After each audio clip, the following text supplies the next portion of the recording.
मौजूद हूँ।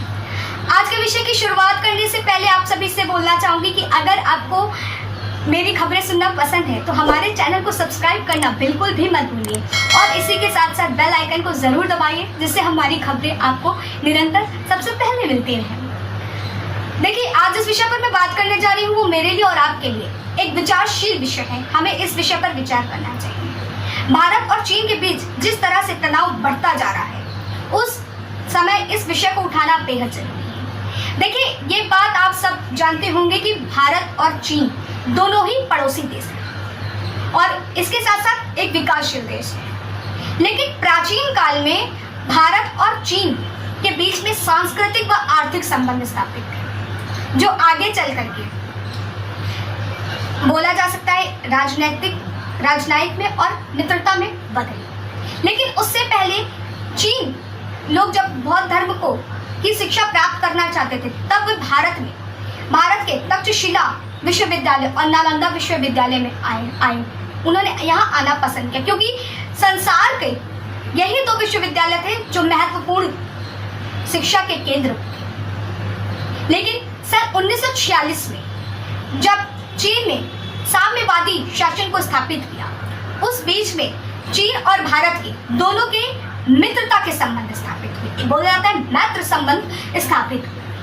लेकिन जब 1949 में एक नया चीन हमारे सामने आया उभर कर, तब भारत और चीन के बीच में एक राजनयिक संबंध स्थापित हुए। ये बात आप सबके लिए आज जानना बेहद जरूरी है। इसलिए मैं आज इस विषय पर आपके साथ चर्चा कर रही हूँ। जब दोनों के बीच में राजनयिक संबंध स्थापित हुए तो ये दो देश गणराज्य के एक ऐसे प्रथम मान्यता प्राप्त गैर समाजवाद देश बने, जहां पर सबसे पहले दोनों के शासन को मिलाया। इसी के साथ साथ जब दोनों में राजनयिक संबंध स्थापित हुए, मैत्री संबंध स्थापित हुए और 1954 के बीच में, जब 1954 था, तब दोनों के बीच में म्यांमार के साथ में यहाँ पर शांतिपूर्ण व असहिष्णुता के साथ दोनों के बीच में एक नियम बनाया गया जो पंचशील में परिवर्तित किया गया। पंचशील सिद्धांत को बनाया गया और वो उस पंचशील सिद्धांत पे जो कानून बनाए गए, वो कानून थे हमारे कि दोनों देशों के प्रभुसत्ता या किसी इसकी अखंडता पर कोई भी दोनों एक दूसरे का सम्मान करेंगे। इसी के साथ साथ दोनों देश किसी भी एक दूसरे पर आक्रमण नहीं करेंगे। तो वहीं तीसरा, कोई भी देश किसी भी देश के अंदरूनी मामलों में दखल अंदाजी नहीं करेगा। लेकिन अफसोस होता है 1962 में चीन ने हमारे पीठ पीछे खंजर भोंकने का काम किया। वो मैत्री संबंध को ताक पर रख करके उसने भारत पर हमला किया और हमला करते ही उसने हमारे आधे से ज्यादा जमीन को हड़प लिया और 21 नवंबर को स्वयं ही विश्व युद्ध को समाप्त करने का एक पक्षी निर्णय ले लिया। और तब से लेकर के आज आधुनिक काल तक का दोनों के बीच जो संबंध है वो अस्थिरता के दौर पर चल रहे हैं। और लेकिन इस बार जो चीन ने गद्दारी का काम किया है या पीठ पीछे छुरा भोंकने का, दोबारा हमें धोखा देने का काम किया है, तब वो शायद ये भूल गया था कि ये 1962 का चीन नहीं, ये भारत बदल चुका। उसने गलवान घाटी में जिस तरह से हमला करने का और हमारी जमीन को हड़पने का दुस्साहस किया, ये इसने बहुत गलत किया और जिसका परिणाम उसको बखूबी मिला। हमारे देश ने उसको डिजिटल स्ट्राइक यानी कि कूटनीति के माध्यम से ही, वो कूटनीति का सहारा लेकर के हर बार धोखा देते हुए चला आया ना, तो उसी तरीके हमने उसको आर्थिक रूप से भी तोड़ा और कूटनीति रूप से यानी डिजिटल स्ट्राइक करके उसके 59 ऐप बैन करके, जिससे उसको कई मिलियन अरब का नुकसान होता है, जिससे वो पूरी तरीके से बौखला गया है कि आने वाले समय में वो क्या करे और क्या ना करे। अभी वो सोच ही नहीं पाया था कि हमने जो कार्य किया है, बेहुदा कार्य, वो सही था या गलत। कि जब अचानक कल हमारे देश के प्रधानमंत्री माननीय नरेंद्र मोदी जी LAC सीमा पर पहुंचे, लद्दाख के दौरे पर गए और वहां पे भारतीय सेना का जिस तरह से उन्होंने हौसला बुलंद किया और उनके साथ बताया कि आपके साथ पूरा भारत देश, और वहीं से खुलेआम जिस तरह से चीन को चुनौती दी है वो अपने में बहुत बड़ी बात है। और चीन उसके बाद से जिस तरह से बौखलाया हुआ है वो देखने को बनता है कि किस तरह से उसको अभी तक यही नहीं समझ में आया था कि हमने जो कार्य किया वो सही है, तो वहीं दूसरी तरफ जब एक और झटका मिला, खैर इतनी बात तो उसको समझ में आ गई होगी कि ये वो भारत नहीं 1962 वाला। जब उसको ये बात हम लोग बता रहे थे तब उसको समझ में नहीं, लेकिन अब उसको बखूबी इस बात का समझ आ गई होगी कि ये 1962 का भारत नहीं है, ये 2020 का वो नया भारत है जो मुंह तोड़ जवाब देना बखूबी जानता है और जैसे वो निरंतर दे रहा है।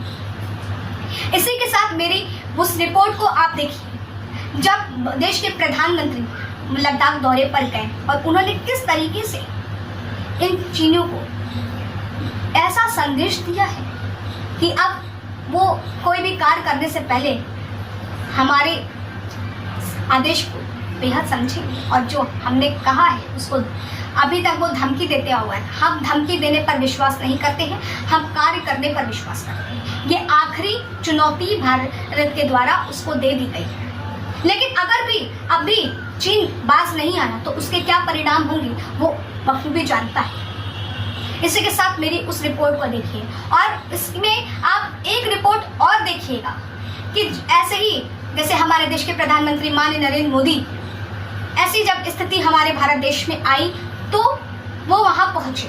इसी के साथ साथ हमारे देश के ऐसे और कौन से प्रधानमंत्री थे जो निरंतर जब हमारे देश पर किसी बाहरी देश ने हमला करने का दुस्साहस किया है, साहस किया है, तो उसके परिणाम के लिए और उसको ईंट का जवाब पत्थर से देने के लिए और सेना का हौसला बढ़ाने के लिए ऐसे कौन से प्रधानमंत्री भारत के हैं जो वहां पहुंचे। देखिए मेरे साथ एक रिपोर्ट। सख्त संदेश देते रहे हैं देश के कई प्रधानमंत्री। जी हाँ, 18 अक्टूबर 1965 में शास्त्री जब लाहौर सेक्टर पहुंचे थे तो पाकिस्तान में 1965 में 3 बार नापाक कोशिश करते हुए भारत की सीमा को लांघने की कोशिश की थी। तब लाल बहादुर शास्त्री ने वहां पर पहुंचकर सेना का हौसला अफजाई किया और तभी पाकिस्तान को मुंह तोड़ खानी पड़ी थी। इसी ही क्रम में 7 जुलाई 1971 को इंदिरा गांधी भी लद्दाख पहुंची थी। जब पाकिस्तान ने हमारे देश में हमला करने की कोशिश की तब सरकार ने आवाज को कुचलने के लिए तत्परता से लगी थी। जब यह बात तत्कालीन प्रधानमंत्री इंदिरा गांधी को पता चली तो उन्होंने जनरल मानकोशों को बुलाकर युद्ध की स्थिति के लिए हर समय तैयार रहने को कहा और इस दौरान जवानों का हौसला बढ़ाने के लिए वे स्वयं लद्दाख पहुंची थी। तो इसी ही क्रम में 13 जून 1999 को पोखरण कारगिल पहुंचे थे वाजपेयी। 1999 में जब कारगिल का युद्ध शुरू हुआ था तब तत्कालीन प्रधानमंत्री अटल बिहारी वाजपेयी ने वहां पहुंचकर सेना का हौसला अफजाई किया और वहां स्वयं 3 दिन तक युद्ध जब होता रहा वहां पर स्वयं रुके और वहां का पूरे मामले का जायजा लिया। 1998 में पोखरण में परमाणु परीक्षण कर ताकत का एहसास भी कराया गया था और इसी क्रम में हमारे देश के प्रधानमंत्री माननीय नरेंद्र मोदी जी भी कल जिस तरह से लेह के दौरे में पहुंचे उससे पूरा चीन बौखला गया है और उन्होंने स्पष्ट रूप से यह चेतावनी दे डाली है कि ये भारत वो भारत है जो कृष्ण की तरह बांसुरी बजाना भी जानता है और चक्र को धारण करना भी जानता है। उन्होंने वहाँ के गलवान घाटी में घायल हुए जवानों से मिलकर उन्होंने उनको बोला है कि 130 भारतीयों की गौरवमन किया है और जो हमारे 20 जवान शहीद हुए हैं वो ये बात भूले नहीं है और इसका बदला बखूबी लिया जाएगा और इससे पूर्ण रूप से चीन बौखला गया है कि आगे क्या होने वाला है। अभी तक तो सर्जिकल स्ट्राइक, डिजिटल स्ट्राइक ही हुई थी, अब उसको समझ में आएगा कि 2020 का भारत कौन सा भारत है।